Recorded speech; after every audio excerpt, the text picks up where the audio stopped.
I will tell you a specific small story. It happened in the days of Lao Tzu in China, and Lao Tzu loved it very much. For generations, the followers of Lao Tzu have been repeating the story and always finding more and more meaning in it. The story has grown. It has become a live factor. The story is simple. There was an old man in a village, very poor, but even kings were jealous of him because he had a beautiful white horse. Such a horse had never been seen before. The beauty, the very grandeur, the strength. Kings asked for the horse and they offered fabulous prices, but the old man would say, "This horse is not a horse to me. He is a person. And how can you sell a person? He is a friend. He is not a possession. How can you sell a friend? No, it is not possible." The man was poor.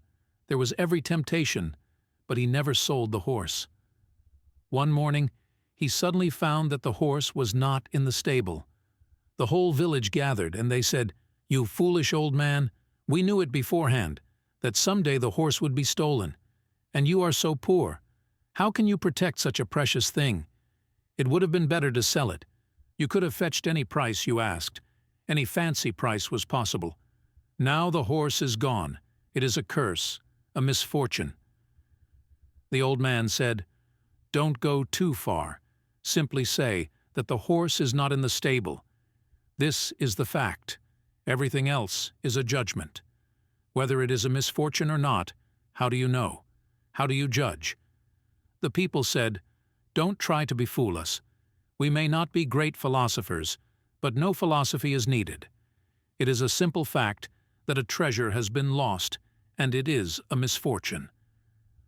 The old man said, "I will stick to the fact that the stable is empty and the horse is gone.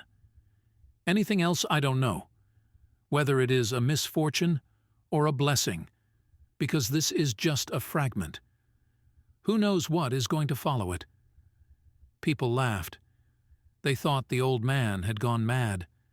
They always knew it, that he was a little crazy, otherwise he would have sold this horse and lived in riches. But he was living like a woodcutter, and he was very old and still cutting wood and bringing the wood from the forest and selling it. He was living hand to mouth, in misery and poverty. Now it was completely certain that this man was crazy. After 15 days, suddenly one night, the horse returned. He had not been stolen. He had escaped to the wilderness. And not only did he come back, he brought a dozen wild horses with him. You should thank yourself for watching.